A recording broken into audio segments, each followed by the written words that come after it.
Hi hello friends, ಎಲ್ಲರಿಗೂ ನಮಸ್ಕಾರ. ಸಂಚಾರಿ ನ್ಯೂಸ್ಗೆ ಸ್ವಾಗತ. ಇವತ್ತು HK ರಿಸಲ್ಟ್ ಅನೌನ್ಸ್ ಆಗಿದೆ. ನಾನು ನವೆಂಬರ್ 7ನೇ ತಾರೀಕು ಒಂದು ವಿಡಿಯೋ ಹಾಕಿದ್ದೆ. BMTC ನೇಮಕಾತಿಯಲ್ಲಿ HK ನೇಮಕಾತಿಯಲ್ಲಿ ಅಕ್ರಮ ಆಗಿದೆಯಾ ಅಂತ ಅಂದ್ಬಿಟ್ಟು ಒಂದು ವಿಡಿಯೋ ಹಾಕಿದ್ದೆ. ಆ ವಿಡಿಯೋಗೆ ಸಂದ ಪ್ರತಿಫಲ ಅಂತಲೇ ಹೇಳ್ಬೋದು. ಹಾಗೆ ಒಬ್ಬ BMTC ಆಸ್ಪಿರೆಂಟ್ಸ್ ಕೂಡ ನನಗೆ, ಸರ್ ನಾನು BMTC ಆಫೀಸಲ್ಲಿ ಒಂದು ಅರ್ಜಿ ಬರ್ಕೊಟ್ಟು ಬಂದಿದ್ದೀನಿ ಅಂತಲೂ ಹೇಳಿದರು. ಅದೇ ಮಾರ್ಗವಾಗಿ ನಾನು ಇದು BMTC ಕಚೇರಿಗೆ ತಲುಪೋವರೆಗೂ ಶೇರ್ ಮಾಡಿ ಅಂತಲೂ ಹೇಳಿದ್ದೆ. ಅದು ತಲುಪಿದೆಯೋ ಅಥವಾ ಅವ್ರ ಕಡೆಯಿಂದನೇ ಆಗಿದೆಯೋ ಗೊತ್ತಿಲ್ಲ. ಒಟ್ಟಾರೆ ಒಳ್ಳೆಯದಾಗಿದೆ. BMTC ಅವ್ರಿಗೆ ಥ್ಯಾಂಕ್ಸ್ ಹೇಳೋಕ್ಕೆ ನಾನು ಇಷ್ಟಪಡ್ತೀನಿ. ಯಾಕೆಂತಂದರೆ GMನಲ್ಲಿ ಏನು 20 ಪೋಸ್ಟ್ ಇದ್ದು ಅದು GM ಅಂತಲೇ ಕನ್ಸಿಡರ್ ಆಗಿದೆ. BMTC ನೇಮಕಾತಿಯಲ್ಲಿ ಅಕ್ರಮ ಆಗಿದೆಯಾ ಇಲ್ವಾ ಅಂತ ಅಂದ್ಬಿಟ್ಟು ನಾನು ಒಂದು ಕ್ವಶನ್ ಮಾರ್ಕ್ ಹಾಕಿ ಒಂದು ವಿಡಿಯೋ ಮಾಡಿ ಹಾಕಿದ್ದೆ. ಕ್ವಶನ್ ಮಾರ್ಕ್ ಹಾಕಿ ಒಂದು ವಿಡಿಯೋ ಮಾಡಿ ಹಾಕಿದಾಗ ಕಾದು ನೋಡಬೇಕಾಗಿದೆ, ರಿಸಲ್ಟು ಬರುತ್ತಾ ಅಥವಾ ಇದೇ ಮುಂದುವರಿಯುತ್ತಾ ಅಂತ ಅಂದ್ಬಿಟ್ಟು ಎಲ್ಲರೂ ರೆಡಿಯಾಗಿ ಅಂತ ಅಂದ್ಬಿಟ್ಟು ಒಂದು ವಿಡಿಯೋ ಮಾಡಿ ಹಾಕಿದ್ದೆ. ಹಾಗಾಗಿ BMTC ರಿಕ್ರೂಟ್ಮೆಂಟ್ ಅವರಿಗೆ ನನ್ನ ಕಡೆಯಿಂದ ಹಾಗೂ BMTC ಆಸ್ಪಿರೆಂಟ್ಸ್ ಕಡೆಯಿಂದ ತುಂಬ ಧನ್ಯವಾದಗಳು. BMTC HK ನೇಮಕಾತಿಯಲ್ಲಿ ಯಾವುದೇ ಅಕ್ರಮ ಆಗಿಲ್ಲ, ಎಲ್ಲ ಕರೆಕ್ಟಾಗಿ ನಡೆದಿದೆ ಅಂತ ನಾನು ಈ ವಿಡಿಯೋ ಮುಖಾಂತರ ಹೇಳ್ತೀನಿ. ಹಾಗೆ BMTC HK ರಿಸಲ್ಟ್ ಇವತ್ತು ಫೈನಲ್ಲಾಗಿ ರಿಸಲ್ಟ್ ಅನೌನ್ಸ್ ಆಗಿದೆ. HKನಲ್ಲಿ ಏನು ರಿಸಲ್ಟು ಅನೌನ್ಸ್ ಆಗಿದೆ ಅವರೆಲ್ಲ HKನಲ್ಲೇ ಹೋಗಿ. ಹಾಗೆ ನಾನ್ HKದು ನಾನು ಡಿಸೆಂಬರ್ 15ನೇ ತಾರೀಕು ಅಂತ ಹೇಳಿದ್ದೆ. ಇವಾಗ HKದು ಬಿಟ್ಟಿರೋದ್ರಿಂದ ಕೆಲವೇ ದಿನಗಳಲ್ಲಿ, ಅಂದರೆ ಅದಕ್ಕೆ ಟೈಮ್ ಇಲ್ಲ. ಯಾಕೆಂದರೆ ಆಲ್ರೆಡಿ 75 ಮತ್ತು 25% ಆಲ್ರೆಡಿ ಕ್ಯಾಲ್ಕುಲೇಷನ್ ಆಗಿರುತ್ತೆ.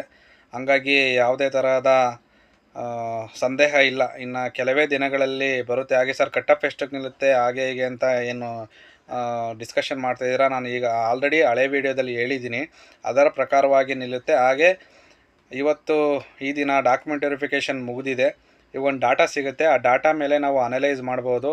ಅಲ್ಲಿವರೆಗೂ ತಾಳ್ಮೆಯಿಂದ ಇರಿ. ಆದಷ್ಟು ಕಡಿಮೆಗೆ BMTC ನಾನ್ HKನೂ ಕೂಡ ಆದಷ್ಟು ಕಡಿಮೆಗೆ ನಿಲ್ಲುತ್ತೆ.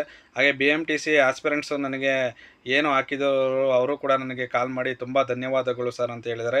ಹೇಗೋ ಒಟ್ಟಾರೆಯಾಗಿ ಜಯಕ್ಕೆ, ನ್ಯಾಯಕ್ಕೆ, ಧರ್ಮಕ್ಕೆ ಒಳ್ಳೆ ನ್ಯಾಯ ಸಿಕ್ತು ಅಂತ ಹೇಳ್ಬೋದು. ಯಾಕೆಂತಂದರೆ ಆಸ್ಪಿರೆಂಟ್ಸು ಗಾಬರಿಯಿಂದ ಸರ್ ನಂದು ಆಗಲ್ಲ, ನಾನು ಬೇರೆ ಥರ ಹೋಗ್ತೀನಿ, ತುಂಬ ಅನ್ಯಾಯ ಆಗಿದೆ ಅಂತ ನನಗೆ ಮಾಹಿತಿಯನ್ನು ದೊರಕಿಸಿದಾಗ, ಇರಪ್ಪ ನೋಡೋಣ ವಿಡಿಯೋ ಮಾಡಿ ಒಂದು ಗಮನಕ್ಕೆ ತರೋಣ ಅಂತ ಹೇಳಿದ್ದೆ.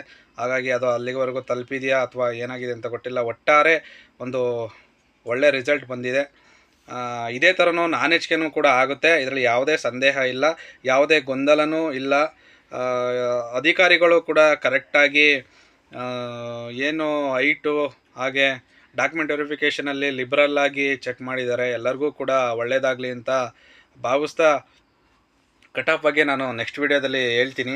ಹಾಗೆ ನೀವು ಯಾವುದೇ ಥರದ ಡೌಟ್ ಇದ್ದರೆ ಕಮೆಂಟ್ ಬಾಕ್ಸಲ್ಲಿ ಕಮೆಂಟ್ ಹಾಕಿ. ಹಾಗೆ ನಾನು ಹಳೆ ವೀಡಿಯೋಗಳನ್ನೆಲ್ಲ ತೆಗೆದು ನೋಡಿ ನಾನು ಕರೆಕ್ಟಾಗಿ ನಿಮಗೆ ಮಾಹಿತಿಯನ್ನು ದೊರಕಿಸ್ತಾ ಇದ್ದರೆ ದಯವಿಟ್ಟು ಈಗಲೇ ಒಂದು ಲೈಕ್ ಮಾಡಿ, ಹಾಗೆ ಸಬ್ಸ್ಕ್ರೈಬ್ ಬಟನ್ನ ಪ್ರೆಸ್ ಮಾಡಿ. ಹಾಗೆ ಈ ವಿಡಿಯೋ ನಿಮಗೆ ತುಂಬ ಹೆಲ್ಪ್ಲೆಸ್ಸು ಹಾಗೆ ತುಂಬ ಹೆಲ್ಪ್ಫುಲ್ ಆಗ್ತಾಯಿದೆ ಅಂತ ಅನ್ನೋರು ಕೂಡ ಈ ವಿಡಿಯೋನ ಶೇರ್ ಮಾಡಿ ಅಂತ ಹೇಳ್ತಾ ಮುಂದಿನ ವಿಡಿಯೋದಲ್ಲಿ ಸಿಗೋಣ. ಯಾವುದೇ ಕಾರಣಕ್ಕೂ ಎದೆಗುಂದಬೇಡಿ. BMTC ಆಸ್ಪಿರೆಂಟ್ಸು ಸರ್ ನನಗೆ ಕೆಲವರು ಕಾಲ್ ಮಾಡಿ 52 ಇರೋರು ಕಾಲ್ ಮಾಡಿ ಸರ್ ನನಗೆ ಆಗುತ್ತಾ ಆಗಲ್ವಾ ಅನ್ನೋ ಥರ ಭಯ ಪಡ್ತಾಯಿದ್ದೀರಾ. ಯಾವುದೇ ಕಾರಣಕ್ಕೂ ತಲೆ ಕೆಡಿಸ್ಕೊಬೇಡಿ ಸರ್, ತುಂಬ ಕಮ್ಮಿಗೆ ನಿಲ್ಲುತ್ತೆ. 35ವರೆಗೂ ಬರೋ ಚಾನ್ಸಸ್ಸು ತುಂಬ ಇದೆ. ಓಕೆನಾ, 35ವರೆಗೂ ಬರುತ್ತೆ. ಯಾರೂ ಕೂಡ ಎದೆಗುಂದಬೇಡಿ. ಯಾಕೆಂದರೆ ನಾನು ಹಳೆ ವೀಡಿಯೋದಲ್ಲೆಲ್ಲ ತೆಗೆದು ನೋಡ್ತಾ ಇದ್ದರೆ ನಿಮ್ಗೆ ಗೊತ್ತಾಗ್ತಾ ಇರುತ್ತೆ. BMTC ಬರೆದಿರೋರು PCಗೂ ಬರೆದಿದ್ದಾರೆ, PDO, VAO ಹಾಗೆ PSI ಕೂಡ ಬರೆದಿರೋರು ಕೂಡ ಸುಮ್ಮನೆ ಅಪ್ಲೈ ಮಾಡಿ ಬಿಟ್ಟಿದ್ದಾರೆ. ಅವರು ಕೂಡ BMTC ಕಂಡಕ್ಟ್ರಿಗೆ ಬರಲ್ಲ.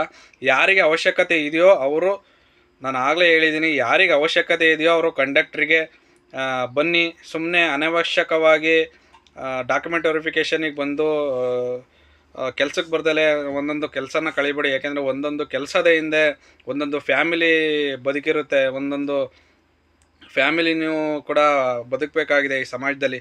ಅವ್ರನ್ನ ಹಾಳು ಮಾಡೋಕ್ಕೆ ಹೋಗಬೇಡಿ.